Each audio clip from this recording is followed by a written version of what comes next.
ఈరోజు ఎవడు కాంట్రాక్ట్ చేయాలన్నా, ఎవడికి ఏమి ఇవ్వాలన్నా సరే తెలుగుదేశం పార్టీ నాయకుల కనుసన్నల్లో ఈరోజు జనుకొని నడవాల్సినటువంటి పరిస్థితి ఏర్పడింది. యాష్ పాండ్కి సంబంధించినటువంటి కాంట్రాక్టర్ ఎవరు నాసిరకంగా పనులు చేశారు, దానికి సంబంధించినటువంటి సబ్ కాంట్రాక్టర్లు ఎవరు, ఆ సబ్ కాంట్రాక్టర్లు ఏ పార్టీకి సంబంధించినటువంటి వ్యక్తులు, అన్ని మీద కూడా ఈరోజు విచారణ జరిపిస్తే వాస్తవాలు వెలుగు చూస్తాయి. దాంతోపాటు ఈరోజు ఒక మాట మాట్లాడిపోయాడు, అంటే సోమిరెడ్డికి తల పనిచేస్తుందా, తల చెడిపోయిందా నాకు అర్థం కానిటువంటి పరిస్థితి. దేవరదెబ్బకు సంబంధించి దానిని దేవరదెబ్బ గిరిజన కాలనీకి సంబంధించినటువంటి ప్రజలు ఇబ్బందులు పడుతున్నారు. ఎవరి వల్ల ఇబ్బందులు పడుతున్నారు? నీ వల్ల, నీ నిర్ణయాల వల్ల, నీ ధనదాహం వల్ల ఈరోజు దేవరదెబ్బ గిరిజన కాలనీకి సంబంధించినటువంటి గిరిజనులు ఇబ్బందులు పడుతున్నారు. ఆ రోజు నీకు గుర్తుందో లేదో, 33 కోట్లు ఉన్నటువంటి ఆ కాంట్రాక్ట్ని 2 యాష్ పాండ్ నిర్మించడానికి 56 కోట్లకు పెంచుకొని, ఆ 56 కోట్లతో అక్కడ కాంట్రాక్ట్ పని తీసుకొని ఆ రోజు ఎవరు అడ్డుకున్న వాళ్ళని పోలీసులను పెట్టి లోపల వేయించి ఆ రోజు 56 కోట్ల నీ ధనదాహానికి దేవరదెబ్బ గిరిజన కాలనీకి కోతవేట దూరంలో ఆ రోజు దాన్ని తీసుకొచ్చి తమరి నిర్వాహకం వల్ల వచ్చినటువంటి యాష్ పాండ్. మర్చిపోయావేమో, నీకు కూడా ఏమన్నా మతిమరుపు జబ్బు ఏమన్నా సోకిందేమో తెలియదు, కానీ ఏమి మాట్లాడుతున్నావో అర్థం కానిటువంటి పరిస్థితుల్లో మాట్లాడుతున్నావు, తెలుసుకుని మాట్లాడితే బాగుంటుంది. నీ హయాంలో నీ ధనదాహానికి దేవరదెబ్బ గిరిజన కాలనీ పక్కన యాష్ పాండ్ వచ్చింది. దేవరదెబ్బ గిరిజన కాలనీ తరలించండి అని చెప్పి నేను మంత్రిగా ఉన్నప్పుడు ప్రభుత్వానికి విన్నపం చేశాం, జిల్లా కలెక్టర్ గారు రాశారు. ఈరోజు ఎన్జిటి కూడా ఒక స్పష్టమైనటువంటి ఆదేశాలు ఇచ్చింది, దాన్ని పూర్తి చేసి దాని మీద గ్రీన్ బెల్ట్ డెవలప్ చేయండి అని చెప్పించింది. అదేవిధంగా వాళ్ళకి సంబంధించినటువంటిది రిహాబిలిటేట్ చేయండి అని చెప్పి కోరడం జరిగింది.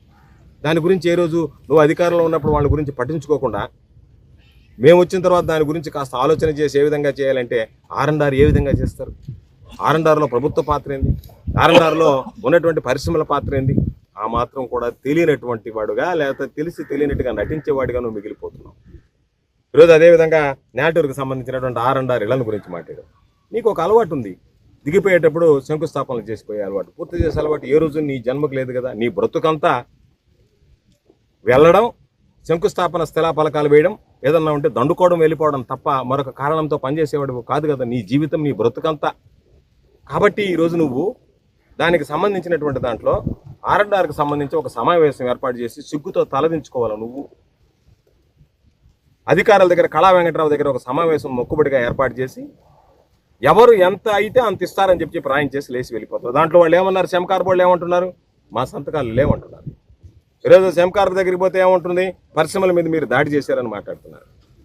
ప్రభుత్వంలో ఉన్నప్పుడు రామచంద్రారెడ్డి గారిని, జిల్లా కలెక్టర్గా ఉన్నటువంటి చక్రధర్ బాబు గారిని, విజయానంద్ గారిని, ప్రిన్సిపల్ సెక్రటరీని, అందరినీ సెమ్కార్ప్ ప్రతినిధులని, అదేవిధంగా జన్కో ప్రతినిధులను అందరినీ కూర్చోబెట్టి మాట్లాడి మీరు ఎంత ఇవ్వాలన్నా అంతంత ఇవ్వండి, దాని ప్రకారం పనులు పూర్తి చేస్తామంటే ఆ ఇచ్చేదాని గురించి స్పష్టత లేకుండా ఒక పనికిమాలినటువంటి జీవో పొద్దున చూపిస్తున్నాడు. ఆ జీవో దాన్ని మడిచి పెట్టుకోవాల్సింది. ఆ జీవో నువ్వు దేనికి పనికి వస్తుంది? ఆ జీవో ఏదో ఒక పనికిమాలినటువంటి జీవో తీసుకొచ్చి R&R ప్యాకేజీ అంటే R&Rలో ఎవరు ఇవ్వాలి డబ్బులు?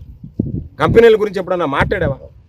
నీ పాటికి నువ్వు దానికి సంబంధించి ఒక స్థలం కొనుక్కొని దానికి ఫౌండేషన్ వేసిపోతే ఆ 310 కోట్లకు సంబంధించి ఎంతవరకు డబ్బు ఉందో అంతవరకు కాంట్రాక్టర్కి చెల్లించాం, జన్కో నుంచి ఇప్పించిన తర్వాత ఈరోజు జన్కో ఎంత ఇవ్వాలా? ఆ రోజు రిలయన్స్ కూడా భాగస్వామిగా ఉంది. రిలయన్స్ వెళ్ళిపోయిన తర్వాత మిగతా వాళ్ళు సెమ్కార్ప్ ఈరోజు అంతా కలిపి ఒకటైంది. అప్పుడు రెండుగా ఉండేటువంటివి, ఆ రెండు ఒకటయ్యాయి. NCL కానీ గాయత్రికి సంబంధించి కానీ ఉన్నటువంటివి ఒకటయ్యాయి.